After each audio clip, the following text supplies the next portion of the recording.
পৃথিবী বড় স্বার্থপর, দুনিয়া বড় স্বার্থপর। দুনিয়া কাউরে জায়গা দেয় না, দুনিয়া কাউরে জায়গা দেয় না। এত মজবুত পাইলিং করে যেই বিল্ডিং বানাইলাম, দুনিয়া তারে থাকতে দেয় না। যা বেটা যা, যা তুই লাথি দিয়া বাড়ি করে যা, কবরে যা, কবরে যা। দুনিয়া কাউরে থাকতে দেয়।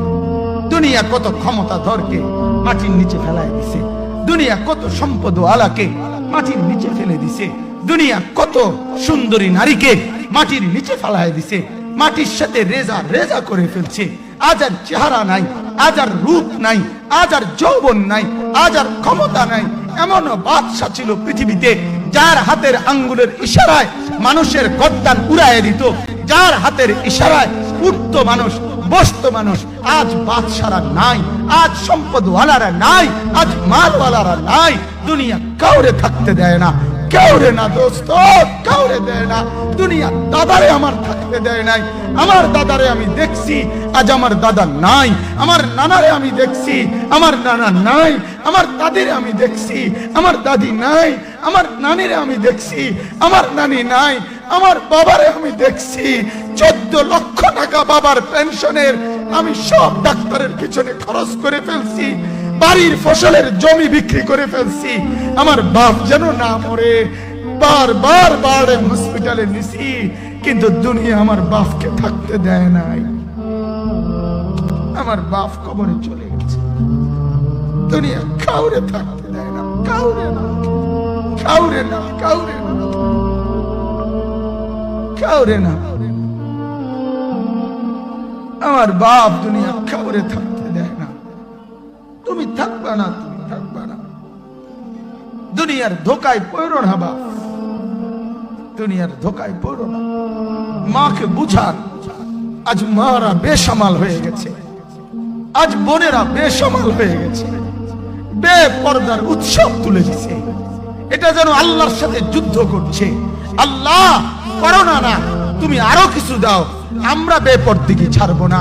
যুবক ছেলেগুলো যেন বলতেছে, আল্লাহ তুমি করোনা দেওয়ার চাই দাও, অশ্লীল ছবি দেখা, ফেসবুকে নর্তকী দেখা, আমরা ছাড়বো না। দেখি তুমি কি করতে পারো, তুমি যা করার করো। দোকানদার ব্যবসায়ীরা হারামের লেনদেন করা বন্ধ করছে না, সুদখোর সুদ ছাড়ছে না, ঘুষখোর ঘুষ ছাড়ছে না, নাফরমান আর জিনাকার ব্যভিচারী এরা কেউ কিছু ছাড়ছে না। বেহায়ার বেপর্দা নারী তার অশ্লীলতার বেহায়াপনা ছাড়ছে না। মুসলমান তার ঘরে টেলিভিশনের নর্তকীর আওয়াজ তো বন্ধ করছে না। হায় করোনা কিভাবে যাবে, আযাব কিভাবে যাবে বলেন, বলেন, বলেন আপনারা।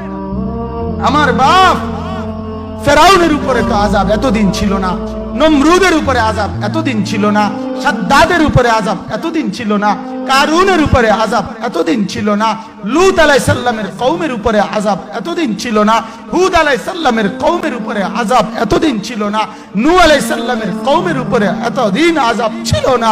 আজ আমরা মালিককে এই পরিমাণ নারাজ করছি, মালিক এত বেশি নারাজ। আজ 1 বছর হয়ে গেছে, 1 বছরের চাইতে বেশি হয়ে গেছে, কই করোনার মহামারীর আযাব তো যাচ্ছে না, গেছে গা। বলে আমাদের লক্ষ লক্ষ বাচ্চার পড়ালেখা বন্ধ, এরা নষ্ট হওয়ার চূড়ান্ত পর্যায়ে পৌঁছে গেছে। মোবাইল এদেরকে শেষ করে দিছে, লক্ষ লক্ষ ছেলে। গতকালকে এক মা আমার আত্মীয় ফোন দিয়া বলতেছে, সকাল 10টায় বাচ্চাটা ঘর থেকে মোবাইল লইয়া বাইর হইছে, রাতের 10টায় মা তারে ফোন দিয়া বলছে, বাপ ঘরে আসতি না, ভাত খাইতি না। বাচ্চা তারে বলতেছে, তোমার অসুবিধা কি, তোমার সমস্যা কি? মা এই কথা বইলা কাইন্দা দিছে যে, শোনেন হুজুর কদুর দোয়া করো।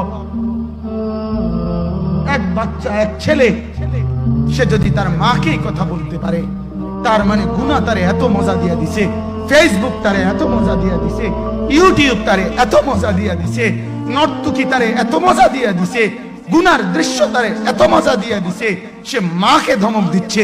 রাত 10টা বাজলে কি হইছে, রাতের 3টা পর্যন্ত দেখলে তোমার সমস্যা কি? আমার আখিরাত আমি নষ্ট করলে তোমার অসুবিধা কি?